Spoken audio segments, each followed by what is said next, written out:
They say the modern man has lost his silence.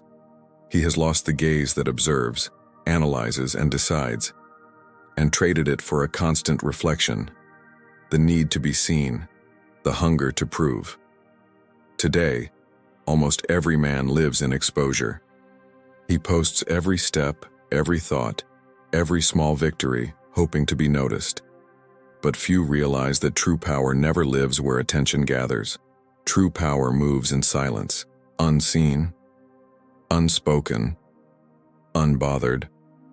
You've felt it before. That quiet exhaustion after showing too much, talking too much, proving too much. That strange emptiness that comes from being visible everywhere, yet truly seen by no one. This is the cost of living in survival mode, a state where a man's worth depends on how loudly he can display it, where the fear of being forgotten drives every move. But there's a small fraction of men who operate differently. They don't speak, they don't show, they don't need to explain who they are. Their presence alone says enough. They are the men of the silent code. You may have never heard of them, and that's exactly how they like it. They live by an unwritten doctrine, a discipline that governs those who have achieved internal mastery. It's not about wealth, fame, or status. It's about something deeper, a psychological structure that rejects the need to prove value. While others fight for attention, they build leverage. While others talk about their next move, they are already 3 moves ahead.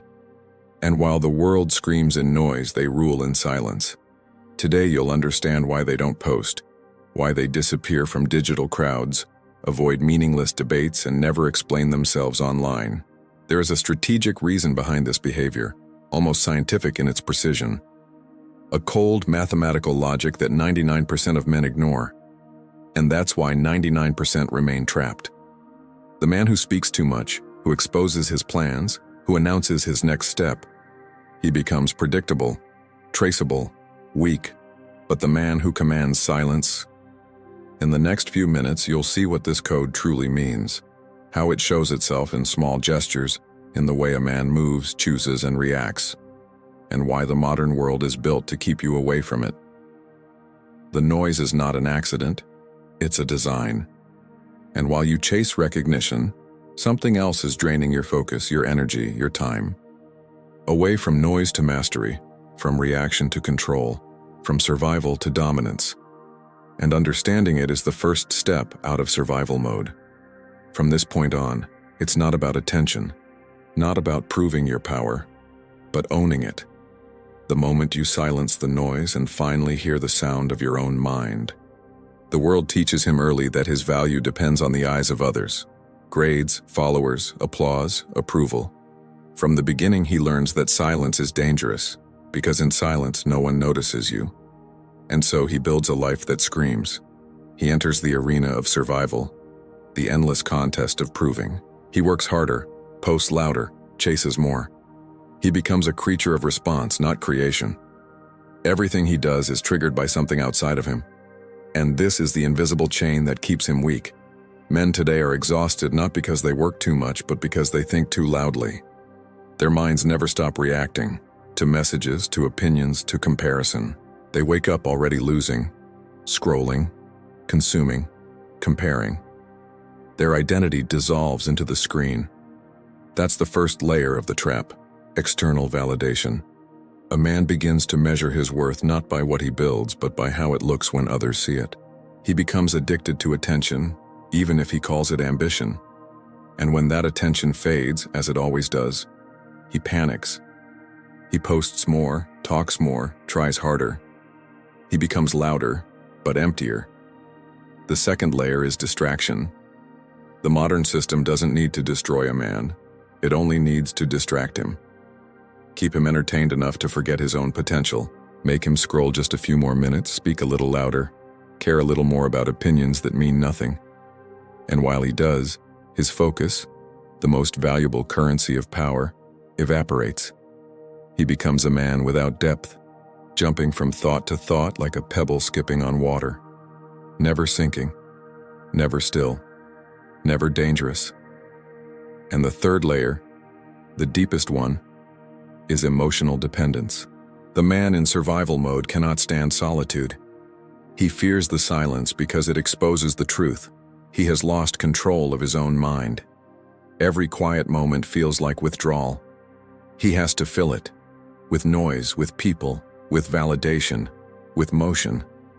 He is terrified of stillness because stillness reveals how untrained he truly is. This is why the noise exists, not just outside, but inside. The algorithms, the trends, the opinions, they are only reflections of a deeper chaos within the man himself. He has built no structure, no order, no code. And without a code, he is programmable by anyone who understands his impulses. He becomes predictable. But here's the hardest truth to accept. The world is not going to save him. The system doesn't want him disciplined. It wants him distracted, because distracted men consume, and creation threatens the order. If you feel like you've been working without moving forward, if you feel surrounded by noise, yet starving for clarity, that's not a coincidence. You're experiencing the tension between the two modes of existence, survivor and master. One reacts, the other designs. One seeks attention, the other commands it. One is loud, the other is silent. Most men spend their lives trapped in the first, thinking they're free. They confuse motion with progress, reaction with intelligence, and attention with power. But in reality, they're just running in a circle inside a cage made of their own impulses. And every time they post, argue, or seek approval, the cage gets stronger. You were not born to survive the noise. You were built to master it. And to do that, you must step into a completely different way of being, a state the world rarely speaks of, because it cannot control the man who reaches it. There comes a moment when the noise no longer excites you, when every post, every conversation, every debate feels like static. You begin to sense that something is wrong, not with the world, but with your reaction to it. You feel drained, not by what you do, but by what you tolerate. And in that exhaustion, a realization begins to form. The problem isn't that the system is too loud. It's that one day you simply stop reaching for the phone first thing in the morning. You stop checking who noticed you. You stop needing to respond. At first it feels like withdrawal, a kind of mental hunger. But then something strange happens. The silence that once terrified you starts to feel powerful. That's the moment you cross from survivor to observer. You begin to see the pattern for what it truly is. A game. And for the first time, you are no longer a piece being moved. You become the one who moves the pieces. You start to realize that the system never hated you. It simply understood you better than you understood yourself. But now, awareness becomes your weapon. Because awareness breaks programming, you understand that you were never weak, just misaligned. Your mind was trained for reaction instead of construction. You mistook busyness for progress, attention for achievement. You thought you were in control because you were visible, but control only belongs to those who can disappear without losing momentum. You must build the silence yourself. That is the difference between the survivor and the master. The bridge between the two is built from one decision. Once you stop reacting, the entire game changes. You no longer chase validation. You generate value. You no longer seek comfort. You create clarity. And clarity attracts everything the survivor was chasing in confusion. Most men will never reach this point because they cling to noise as identity. They fear that if they stop talking, they will disappear. But silence doesn't erase you. It amplifies you. It sharpens your presence until people start to feel you, even when you say nothing. That's the essence of mastery. Invisible influence. You stop performing for attention and begin to command respect through energy, precision, and restraint. You become calm, but not passive. And that silence begins to shape everything around you. The survivor screams for control. He has already learned the truth that 99% ignore. The loudest man in the room is never the most powerful. Now that you see the structure, the noise, the reaction, the awakening, to uncover the exact protocol that transforms silence from emptiness into strength. Because silence alone isn't enough. It must be trained, refined, and directed. And that's what the next part reveals, the inner architecture of the silent code itself. Pillar 1. Information, voices, demands, but only a few know how to isolate the ones that matter. You start observing what deserves your attention. The master doesn't consume everything that appears before him. He curates his own inputs. He decides what enters his mind the same way a king decides who enters his court. This creates a mental perimeter, an invisible wall around your focus. When you build this, distraction becomes irrelevant. The noise doesn't stop, but it loses access. Most men are prisoners of their own reactions. They rise when praised and collapse when ignored. Neutrality does not mean apathy. It means control. It is the ability to experience emotion without obedience to it.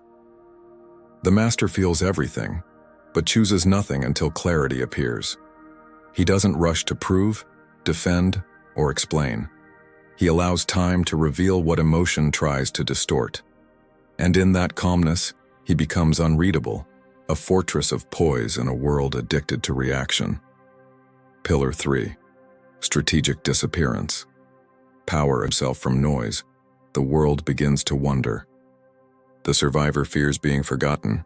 The master uses absence as leverage. He understands that visibility dilutes influence. Scarcity amplifies it. When you step back intentionally, your silence creates tension, and tension creates respect. This is why the truly powerful are rarely accessible. They appear with precision, speak with purpose, and vanish before they are predictable. Their silence becomes an aura, not of mystery, but of discipline. While others broadcast their process, the master builds in private. He allows results to speak louder than promises. This is the essence of the silent code, to move unseen, but to arrive undeniable. You create systems, bodies, projects, and legacies without needing applause. You build in darkness so your work can rise in light. The world only sees the outcome, never the blueprint. And that is how power sustains itself, by hiding its roots. When these 4 pillars align, something extraordinary happens. Opportunities appear, not because you ask, but because your energy demands them. People listen, not because you shout, but because your silence commands space. And perhaps most importantly, you begin to feel peace, a grounded sense that nothing outside of you can truly disturb you. This is the paradox of the silent code. You gain more influence by needing less attention. You gain more respect by speaking less words. You move slower, but achieve faster. You vanish. Code is not about hiding from the world. It's about mastering yourself so completely that the world cannot interfere. It's the discipline of a mind that no longer needs to prove. Because once a man stops needing to be seen, he becomes impossible to ignore. Now that you understand the code, one step remains. Because knowing the code means nothing if you don't live it. And living it requires an act that most men never perform, a final, silent declaration of dominance, to cut the noise permanently and build a new identity from within.